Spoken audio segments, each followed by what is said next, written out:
Bismillahirrahmanirrahim. Assalamualaikum warahmatullahi wabarakatuh.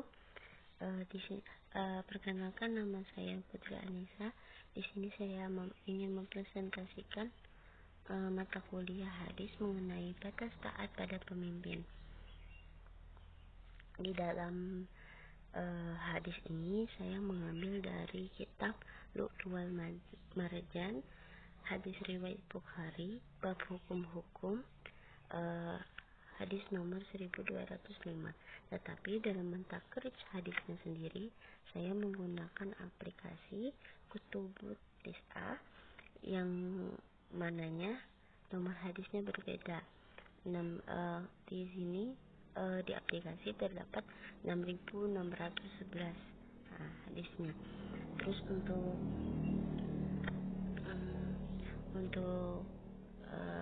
hadisnya sendiri yaitu Haddatsana Musaddad Haddatsana Yahya bin Sa'id an Abdillah Haddatsani Nafi' an Abdillah radhiyallahu an Nabi sallallahu alaihi wasallam qala as-sam'u wa ta'ah 'alal mar'il muslim fima ahabba wa kariha ma lam yu'mar bima'siyatin fa idza umira bima'siyatin fala sam'a wala ta'ah, yang artinya telah menceritakan kepada kami Musaddad, telah menceritakan kepada kami Yahya bin Sa'id dari Ubaidillah, telah menceritakan kepadaku Nafi' dari Abdullah radhiyallahu an dari Nabi Shallallahu Alaihi Wasallam bersabda, mendengar dan taat adalah wajib bagi setiap muslim,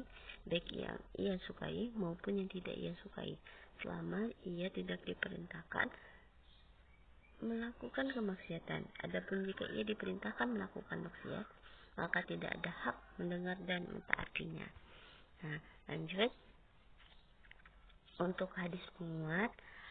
Di sini terdapat 5 mukharij, yaitu Muslim, Abu Daud, Tirmizi, Nasai, dan Ahmad.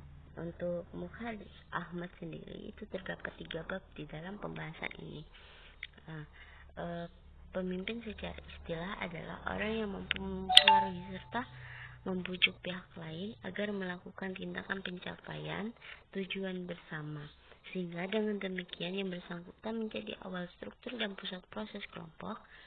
Dalam kepemimpinan pun harus mempunyai kriteria dalam memilih pemimpin, dan dalam kriteria tersebut itu pula kita wajib mentaati dan mendengar selama tidak diperintahkan melakukan maksiat. Seperti yang kita ketahui bahwa di dalam Al-Quran maupun hadis banyak menjelaskan tentang kepemimpinan dalam tema berbagai macam. Nah, ciri-ciri pemimpin.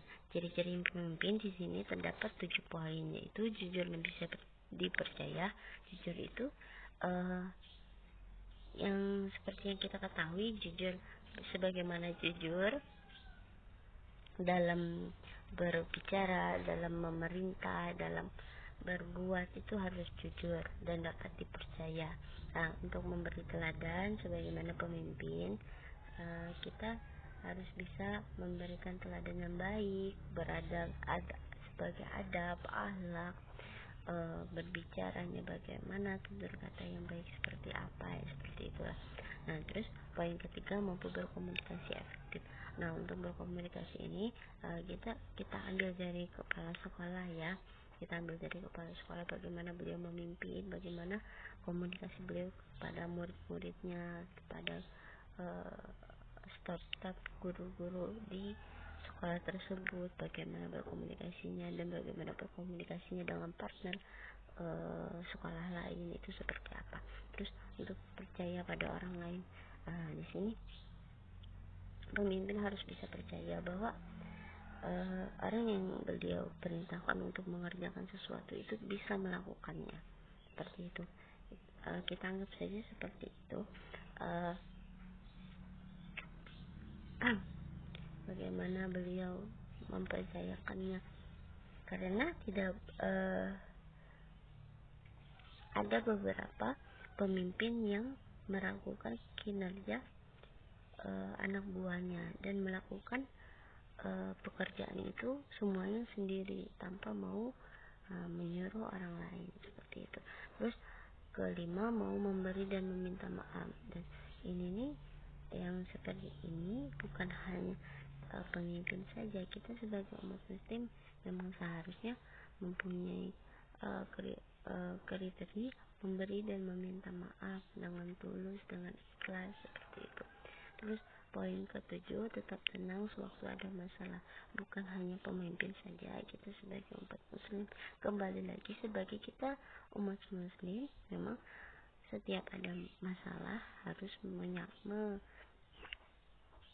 apa namanya, itu sebagai tenang gitu, ikhlas, bersyukur, seperti itu, tidak tergesa-gesa dalam mengambil keputusan.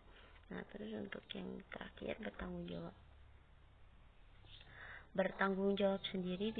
Menurut saya tanggung jawab ini kesimpulan dari poin-poin sebelumnya.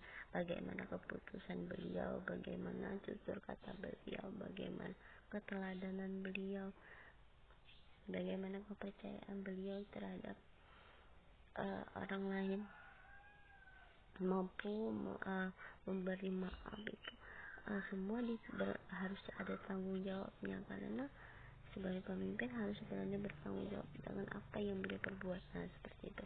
Terus untuk selanjutnya, ciri-ciri pemimpin yang zalim. Pertama, para pemimpin yang sesat, yang melakukan kesyirikan, melakukan berkhianat pada negaranya misalkan. Nah, itu. Terus poin kedua, para pemimpin yang jahil agama. Di sini bisa diartikan bahwa kita sebagai umat muslim diharuskan memilih pemimpin yang seagama dengan kita, yang satu agama. Terus juga jahil agama ini tidak hanya mengenai tentang perbedaan agama, tapi yang satu agama pun masih ada yang kurang memahaminya. Terus poin ketiga, para pemimpin yang menolak kebenaran dan menyeru pada kemungkaran. Ini banyak sekali zaman sekarang yang membenarkan segala kemungkaran, kejelekan, dibenarkan semua. Bahkan minum bir saja hampir ingin diilegalkan di Indonesia sendiri. Bagaimana seperti itulah. Sedangkan di Indonesia sendiri, rakyat Indonesia kalau tidak salah 80% itu Islam seperti itu. Bagaimana mengilegalkan minuman keras kepada orang yang Muslim seperti itu. Nah, terus untuk poin keempat, para penguasa yang memerintah dengan mengancam dan menekan rakyatnya.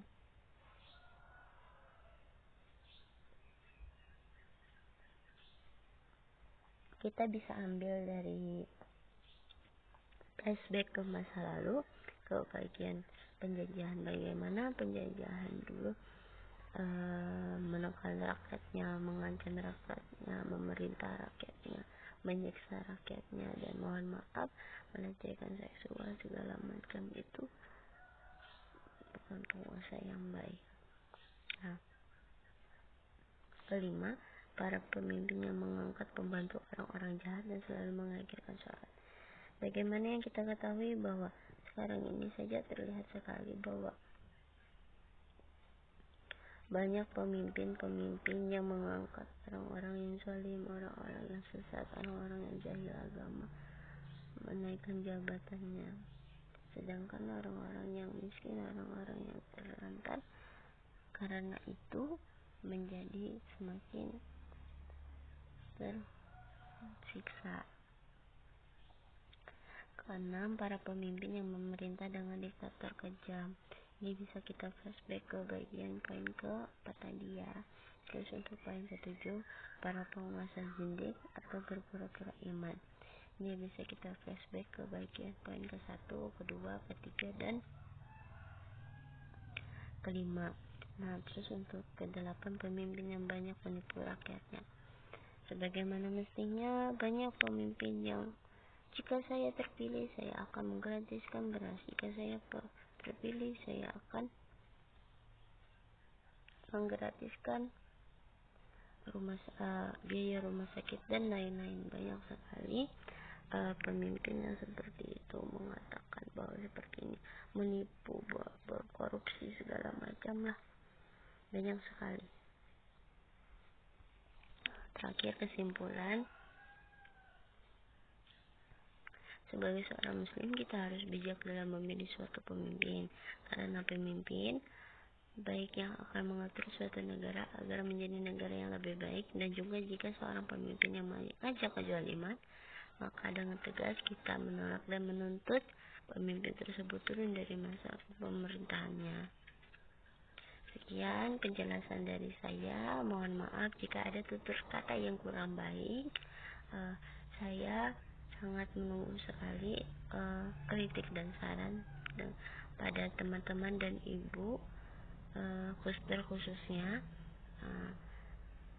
Sekian, terima kasih. Wassalamualaikum warahmatullahi wabarakatuh.